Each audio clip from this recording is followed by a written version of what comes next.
So what do you think? Does it come in black?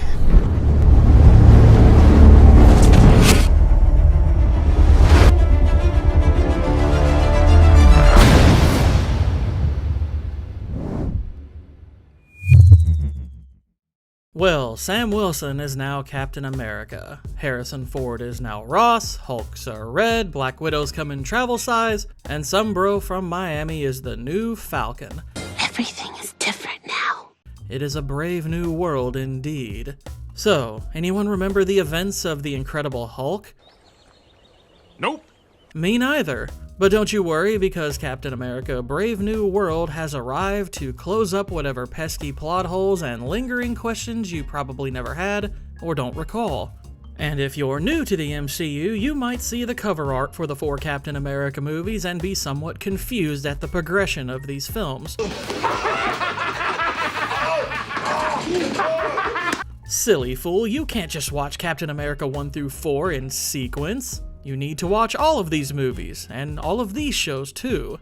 Come back in a few months once you're all caught up, you noob. But for those of us in the know, let's talk about the events and characters of this most recent slice of MCU manure. That's right, gourds and gals, Captain America Brave New World is dung. Dungier even than the score you might have caught from critics on Rotten Tomatoes.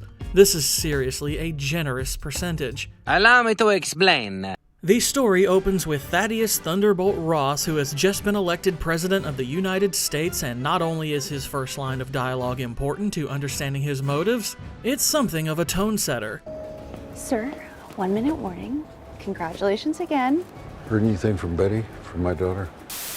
And upon hearing that, I could not help but be reminded of this exchange. And I know it was very difficult for you. It was also very difficult for your father, and for Holly, and for me, his daughter. Wait, did you guys get that? She's his daughter. That was from Troll 2. Why are you making the same writing mistakes as Troll 2? You've got to do better. Just have him say, "Heard anything from my daughter?" Or you could even try "Heard anything from Betty" and drop a picture later on to identify who she is. Which, by the way, since you have to do quite a lot of homework to even understand the events of this film, and since The Incredible Hulk is among that homework, there's at least a decent chance your audience might remember who she is already. We're off to such a great start. After Ross pops a pill, keep that in mind for later, he takes the stage with the campaign slogan "Together" draped on a screen behind him. And when his speech is through, the newscaster says, "Tonight, President Ross embraced the theme of togetherness. For it is together that we prevail."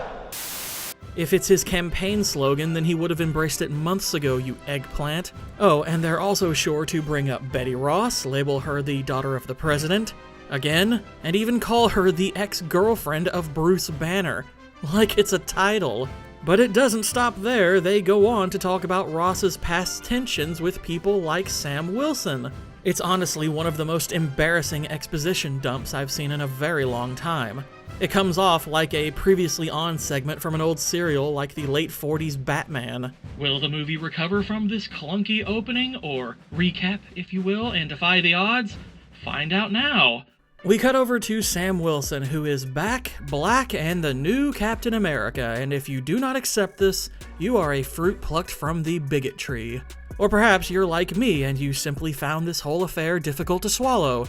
That doesn't make you lactose intolerant, by the way, it just means you might have standards. Standards perhaps even to notice when a movie is lacking confidence in itself or its audience, such as when this one makes sure to refer to Sam as Captain America or Cap 3 times in the span of less than 1 minute in the film's introductory scene of him. Cut to 5 months later, and Sam is on a mission to retrieve a classified package from a fellow called the Sidewinder, played by Gustavo Fring. We get some fighting from Sam, who still has his Falcon wings, which are now infused with Wakandan tech. Kind of makes the shield feel a bit redundant if you ask me, but I'm guessing Disney holds a similar logic with this shield that they do with lightsabers. You will only recognize the title of Jedi in Star Wars if they're using a lightsaber, and you will only see Sam as Captain America if he carries the shield. But again, the object is quite unnecessary given the powers his other gadgets already possess. The wings are bulletproof, he can fire projectiles like blades and bullets, and he can even take people out stealthily with his drone, which begs the question of why Sam attacks head-on at all. But more perplexing is how an unaltered man without the benefit of super soldier serum is able to catch the shield as simply as Steve Rogers did. Remember in the second Captain America when Cap threw his shield and it was caught by the Winter Soldier? That was supposed to signify that he was different, altered in a fashion similar to Steve. I know the then just Sam trained in Falcon and the Winter Soldier to do this, but my point is that this makes the shield seem like a lesser object, which in my estimation makes this a bad writing decision. Yeah, and you're ugly. Sam secures the package, but Sidewinder escapes, though the mystery of the matter is who the buyer was. Hola. Oh, and we also get to see the new Falcon in action. I think he's from Falcon and the Winter Soldier as well, and is supposed to be a bit wet behind the ears. The young lad is named Joaquin Torres, and he leaves about as much of an impression as a dry stamp on dark paper. They didn't sneak into this country to be your friends. The hero and his trainee are rewarded by President Ross with an invitation to the White House, and Sam invites his pal Isaiah Bradley, whom we also met in the aforementioned Falcon and the Winter Soldier series. Look at my African American over here. Look at him. Are you the greatest? I think the story with him goes that he was also given super soldier serum, did some heroics, and then the government incarcerated him for being black before faking his death and relocating him to Baltimore. Isaiah is therefore highly reluctant to visit the White House, but ultimately agrees to go. Turns out this event is a summit where various nations will join together in a treaty regarding the mining and equal distribution of adamantium, which is apparently what the classified package contained and is a metal extracted from the dead Celestial in the Eternals. Drop the. Right, it's just Eternals. Only took about 4 years for this to be addressed, but there you go. As Ross gives a speech to various world leaders, we hear some music and suddenly several individuals, including Isaiah, rise up and attempt to cap the president. See what I did there? Isaiah is then captured, but swears up and down he wasn't in control of his actions. By the way, the arrest method and subsequent security around this prisoner are ridiculously lax for someone of his physical prowess. Sam goes to the president and there meets Ruth Batsaroff, head of Ross's security. You're very, very small. She was trained in the Black Widow Red Room, which one might think is a bit of a security risk. She's small. Also, she is very, very tiny, which makes her fight scenes more than a tad bit amusing. By all accounts, it doesn't make sense. Sam wishes to investigate the matter, seeing no clear motive and knowing his friend wouldn't have done this, but Ross thinks the optics are bad and basically fires Sam, telling Ruth she has the authority to put the matter to bed. Isaiah is to be put on trial with the possibility of receiving the death penalty, but Sam decides to act on his own, clear his friend, and get to the bottom of this. And already I cannot help but think that this does not work as good motivation. For the audience, I mean. For one thing, you absolutely have to have seen Falcon and the Winter Soldier to be invested in Isaiah's fate, because not a lot of time is spent with him in this story. And even if you have seen that show, which I'm not sure many people did, you may not be invested anyway because apparently he doesn't have a lot of screen time there either. I honestly think it would have made more sense to kill him off and make this about Sam getting posthumous justice for his friend. Even with a character of limited screen time, it isn't hard to get behind avenging one's death as a motivation. And I use the word avenging intentionally because restarting the Avengers is part of what Sam is tasked with doing. This plot point is only given limited exploration in the film, and the idea I'm presenting would seem to fit it thematically in a way that literally nothing else in the movie does. Well, isn't that special? Anyway, as Sam and Joaquin look into things, they find evidence of mind control, which in this universe one would think Ross would have considered a possibility given how many times it has been seen in various MCU movies. Not to mention the fact that his own head of security was trained as a widow. Sam hypothesizes that the buyer who left Sidewinder hanging might have orchestrated these events, even wondering if he wanted them at the White House along with Isaiah. Of course, Isaiah wouldn't have been at the White House if not for his friend's insistence on the matter. Sam is attacked by Sidewinder and gets stabbed twice during the fight. Possibly shot too, though the editing made it difficult to tell. I mention this because none of these injuries garner much of a reaction. Barely more than a grunt, in fact. I swear, the number of instances where Sam is indiscernible from a super soldier are easy to lose count of. He defeats Sidewinder, but is then contacted by the buyer who tells him he isn't going to like what's coming next. Funny, I'm not a big fan of what came before, so thanks for the heads up that this movie will be consistent. Meanwhile, some countries are now reluctant to sign off on the adamantium treaty thingy and won't come back on board until Japan rejoins the table. I wonder why Japan was chosen. Could it be China. That's China. You're China. China, China, China! Blame China. China? I don't know what it is. I think that's what it is. Who knows? Ross then gets a phone call from the buyer who warns him that he's going to expose him for what he truly is, and that Betty, his daughter, will despise him even more. Yes, that is his actual threat. Sam and Joaquin then travel to a government black site, which I'm guessing was previously a white site, You are racist. and come face to face with the story's baddie, Samuel Stearns, and you'll be forgiven if you don't remember this fellow, even if you did your homework. Stearns was in The Incredible Hulk and forced to create the Abomination. Only when that thing got loose, his lab was destroyed and some gamma blood dripped into an open wound on his head. This causes Stearns to look somewhat like a bad broccoli spear, and while he carries the moniker the Leader in the comics, I think Broccoli Spears sounds better, so that's what I'll call him. The Gamma made him very smart, and he has apparently orchestrated this entire villainous plot via a series of probabilities. In other words, he's a lesser version of the AI in Mission Impossible Dead Reckoning, and we all know how much sense that idea made. Also, his means of mind control is ridiculously selective, though I'm not exactly sure if it's random or intentional. If it's the latter, then why wouldn't Broccoli Spears just mind control anyone who could be so much as an obstacle to him? But you see, that's the kind of thing we aren't supposed to think about. Don't ask questions. Just consume product and then get excited for next product. Maybe in the comics this is written to make a semblance of sense, but in this movie, it is just plain silly.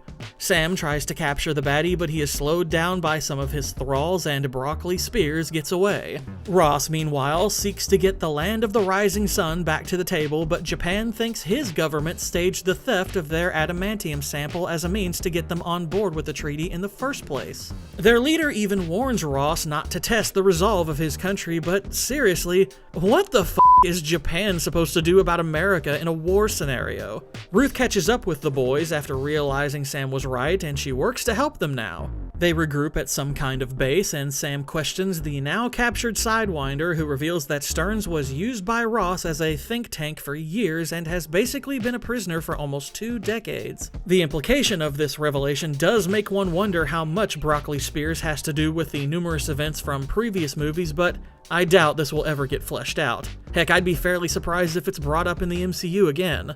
Sam finds out that the US and Japan are on the brink of war, and they make their way to the Indian Ocean to stop a fight from breaking out. Once there, he gets Ross to reveal that the reason he had Stearns locked up was because he was making him medicine to keep him from dying. He needs to live, you see, so that Betty, his daughter, can forgive him for sending an army after Bruce Banner. That's why the news reminded you that she was his girlfriend, by the way. Set up and payoff. Beautiful job, film. Of course, if Ross had been forthcoming about his condition to Betty, his daughter, then my guess is there would be a good chance she might have been willing to forgive him his shortcomings. But no, keeping another mutated man hostage for over a decade is a much better plan for making this happen. Not a great plan. A pair of American pilots are then mind-controlled into firing upon the Japanese, and Sam and Joaquin go out and save the day, though New Falcon is unfortunately shot down in the process and injured pretty badly. Oh no! Anyway, last week... After the fight, Sam goes to visit his friend in the hospital and is met there by Bucky Barnes, the White Wolf, the Winter Soldier, the man who should have been the heir to the mantle of Captain America, and he is relegated to a 2-minute cameo and a position as a future congressman.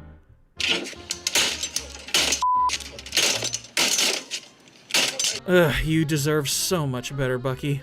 Broccoli Spears, meanwhile, is none too happy about the foiling of his plans, but apparently the pills he made for Ross contained gamma and are just about ready to start working on him. And why does Ross turning into a monster quote-unquote reveal him for what he truly is? Even if people are initially scared of his new form, in the aftermath, plenty could easily become sympathetic to someone whose medication was tampered with to the point of altering his biology. Could it possibly be because we needed another action scene? See, ever so often we have to let the general public know that we can still blow shit up. This is so retarded. Whatever the reason, turn to a monster Ross does in the middle of an outdoor presser at the White House, and he becomes a Hulk. Only now it comes in red. Sam swoops in to stop the Red Hulk, and the movie does the destroyed monuments trope by wrecking half of the White House and putting a big old gash in the Washington Monument. Then they tussle amidst the cherry blossoms, and Falcon reminds Ross of the walks he took there with Betty, his daughter, and the sun gets real low and he turns back into his old self. Also, I'm pretty sure they steal an image from Metal Gear Solid 3. Off-screen, Ross takes full responsibility for his actions, resigns the presidency, is imprisoned on the raft, and then gets a visit from Betty, his daughter. Happy ending. Isaiah is released and shares a nice little hug with Sam, who next goes to see Joaquin, gives a little speech about being enough to own the mantle of Captain America, and then the movie ends. What did we learn, Palmer? I don't know, sir. I guess we learned not to do it again. Yes, sir. I suppose the most I can say for Captain America Brave New World is that it doesn't come off as overtly awful as much of the rest of the post-Infinity War MCU. Though perhaps my perception of that will change with another viewing. You know, if I'm ever feeling masochistic. Sure, Anthony Mackie delivers a solid performance, a scene here and there works in isolation, and Sam's wing-cutting trick is pretty cool. But as a whole, this is a jumbled mess that doesn't seem to know how to create interesting stakes. Steak! Where's my steak? Thaddeus Ross isn't exactly a fleshed-out character in the MCU, so if you wanted to center a movie around somebody seeking revenge over his deeds, perhaps you should have modeled your film after something like Skyfall, which does much the same with M and Silva. Unfortunately, Ross gets little more development than what we already know about him. He's a man who serves his country, wants to secure a positive legacy, and to reconcile with his daughter, and that's pretty much it. The idea of his downfall really doesn't resonate as a positive or negative to the viewer, and it's secondary to the collateral damage from the methods Samuel Stearns employs to make it happen. So there's little reason to invest yourself in Ross beyond just being an obstacle to Sam Wilson. And speaking of Stearns' plan, I think it's good, except it sucks. It's convoluted and stupid to say the least. With all of his alleged intelligence, he could have easily accomplished his goal by leaking classified information. Even revealing what was done to him would be enough to wreck Ross's reputation, particularly with Betty, his daughter, given how much it shares similarities with his treatment of Bruce. It's an overcomplication of what really should be quite simple. Sam Wilson doesn't exactly have much of an arc either. He's apparently still insecure about whether or not he's worthy of the Captain America mantle, but this idea never gets fleshed out by anything other than words here and there. Also, this type of arc was already done in the first Thor movie, and that is miles better than this. Joaquin mostly just feels like he's there to mirror Sam's arc, tell Sam how awesome he is, and add some levity via Marvel's typical brand of mistimed and cringy humor. All things considered, Brave New World feels like a mostly pointless mess which was poorly planned and only greenlit once they invested too much money to turn back. That's a lot of nuts! And what's worse, the primary emotion I had coming away from it was apathy. The horse that is the MCU felt like it died long ago, and yet here they are still beating it and parading around its corpse. Do yourself a favor, don't waste your money or your time. I only did the latter and I'm already regretting it. Thank God for the catharsis of content creation, and thank you for watching what I made in response. Your time is valuable, and giving any of it to me is something I greatly appreciate. I will see you all again real soon. God bless, and Godspeed.